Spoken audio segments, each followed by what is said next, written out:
بیننده دیگری پرسیدن که آیا حضرت خضر که لقبش خضر است زنده است؟ برخی از انسان‌های صوفی مآب این باور را دارند و معتقدند که بله خضر زنده هست، اما بدون هیچ دلیل و مدرکی. اساس و اصل بر این هست که خضر مرده باشه.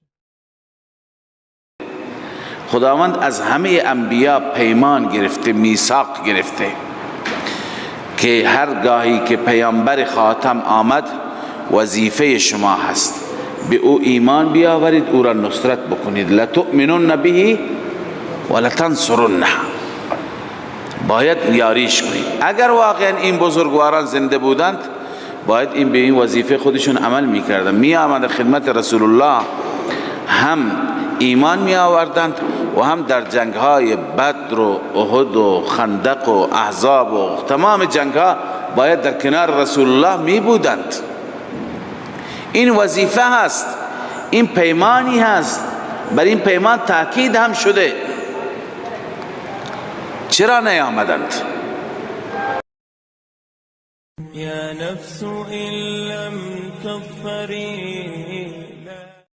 بیننده دیگری پرسیدن که آیا حضرت خضر که لقبش خضر است زنده است و هنوز فوت نکرده و جایش در صحرا و بیابان است؟ آیا چنین چیزی هست؟ خواهش میکنم جواب بدید. بیریوان، اگر درست تلفظ کرده باشم، از پیرانشهر. این مسئله خضر واقعا یک معضلی شده برای جامعه اسلامی و متاسفانه هیچ گونه دلیلی هم برای این مسئله وجود نداره و برخی از انسان‌های صوفی مآب این باور را دارند و معتقدند که بله خضر زنده هست، اما بدون هیچ دلیل و مدرکی. اساس و اصل بر این هست که خضر مرده باشه، زیرا که ما میدونیم که عمر انسان‌ها یعنی عادتاً طولانی نیست و هیچ انسانی الان اکنون که ما سراغ داریم بیشتر از حدود 100 سال، میانگینش 70 سال هست و به صورت استثنایی یک انسانی امکان داره که بالاتر از 100 سال عمر بکند. پس بنابراین اصل بر این هست که خضر مرده باشد و قطعاً هم این گونه است، زیرا که برای وجود خضر، برای حیاتش هیچ گونه دلیلی وجود نداره. اضافه بر این وقتی که ما برمیگردیم به آیات قرآن میبینیم که الله متعال اینو تصریح کرده به رسول الله صلی الله علیه و سلم، میفرماد ما جعلنا لبشر من قبلک الخلد، ما برای هیچ انسانی قبل از تو خلود و جاودانگی در دنیا رو قرار ندادیم، یعنی هیچ انسانی در دنیا جاودانه نیست و خضر هم از این قاعده مستثنا نیست. قطعا بنابراین آیه خضر جاودانه نیست و از دنیا در واقع رفته. و از این هم که بگذاریم، مگر خضر اگر وجود داشته باشه، یعنی اگر بالفرض محال وجود داشته باشه، مسلمان نیست. اگر هم وجود داشته باشه مسلمان نیست، زیرا که هیچ دلیلی وجود نداره، حتی کسانی که معتقد به حیاتش هستند، که خضر یک روزی آمده باشه در محضر رسول الله صلی الله علیه و سلم و شهادتین را گفته باشه و مسلمان بشود، چون این دلیلی مطلقاً وجود نداره. پس بنابراین اگر وجودی هم داشته باشه مسلمان نیست و هیچ نوع کرامت و هیچ نوع فضیلتی رو هم نداره. اضافه بر این کسانی که معتقد به وجود خضر هستند میگن که خضر در بیابانها هست و در غارها و در کوهستانها زندگی میکند. خب در زمان رسول الله صلی الله علیه و سلم اگر واقعا زنده بود باید میومد این فضیلت بزرگ را یعنی در میافت، میامد مسلمان میشد، صحبت رسول الله صلی الله علیه و سلم را در میافت، در عبادات، در نماز جمعه و جماعت شرکت میکرد، در حج میامد شرکت میکرد، خودش رو باید معرفی میکرد، در جهاد شرکت میکرد، اما هیچ سراغی از خضر در این موارد نیست. تمام چیزی که در این زمینه وجود داره یک سری داستان‌های بی اصل و بی سندی هست و افسانه‌هایی هستند که انسان مسلمان و عاقل هیچ وقت یعنی این افسانه‌ها را به عنوان یک اصلی در دین خودش یا یک باور قطعی بیش عنوان قبول نخواهد کرد. الان در این آیه استدلال ما از کجاست؟ استدلال از اینجاست که اگر خضر و الیاس به عنوان دو تا پیغمبر زنده بوده، خداوند از همه انبیا پیمان گرفته، میثاق گرفته که هرگاهی که پیامبر خاتم آمد وظیفه شما هست به او ایمان بیاورید، او را نصرت بکنید. لتؤمنن به ولتنصرنه، باید یاریش کنید. اگر واقعا این بزرگواران زنده بودند باید این به این وظیفه خودشون عمل میکردن، می آمدند خدمت رسول الله، هم ایمان می آوردند و هم در جنگ های بدر و احد و خندق و احزاب و تمام جنگ ها باید در کنار رسول الله می بودند. این وظیفه هست، این پیمانی هست، بر این پیمان تاکید هم شده. چرا نیامدند؟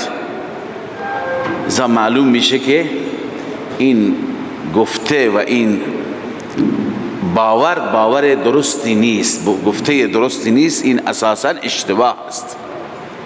از این آیات ما استنباط میگیریم. اما عیسی علیه السلام، شما میگویید عیسی علیه السلام در این دنیا نبودند. عیسی علیه السلام در آسمان ها وقتی که به این دنیا تشریف بیارد در آخر زمان، عیسی علیه السلام به کتاب قرآن عمل می کند، به شریعت محمدیه علی صاحبها الفتحیه عمل می کند، جهاد می کند، یاور دین میشه، ناصر دین میشه. عیسی علیه السلام به وظیفه خودش باید عمل بکند. لتؤمنون به ولتنصرنه. پس چنین چیزی در رابطه با خضر و الیاس که در دنیا هستند، در دریاها و در بیابانها هستند، وجود ندارد. و حتی خرافاتی ها میگویند که اگر شما در دریا با مشکلی مواجه شدید، خضر پیغمبر را فریاد بزنید، ایشون در دریاها تشریف دارند. و اگر در بیابانها و در جنگلها شما با مشکلی مواجه شدید، الیاس پیغمبر را صدا بزنید، ایشون هم تشریف دارند. خب این که اهل خرافه این را میگویند، اهل بدعت و شرک این را میگویند، خب این را علماء ما قبول ندارند. هر جا انسان باید خدای خضر را فریاد بزند، خدای الیاس را بخواند و از او استمداد بطلبد. اما آیا واقعا زنده هستند؟ خب بعضی از مفسرین ما نوشتند زنده هستند.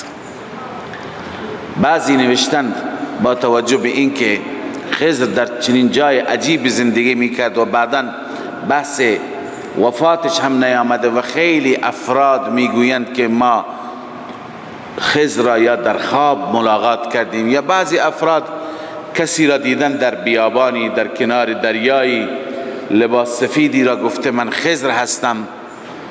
لذا یا یک نوع تخیلی بوده یا واقعا حالت مکاشفه‌ای بوده، هر چی بوده میگویند که خضر حیات دارد. خواجه خضر چی؟ حیات دارد.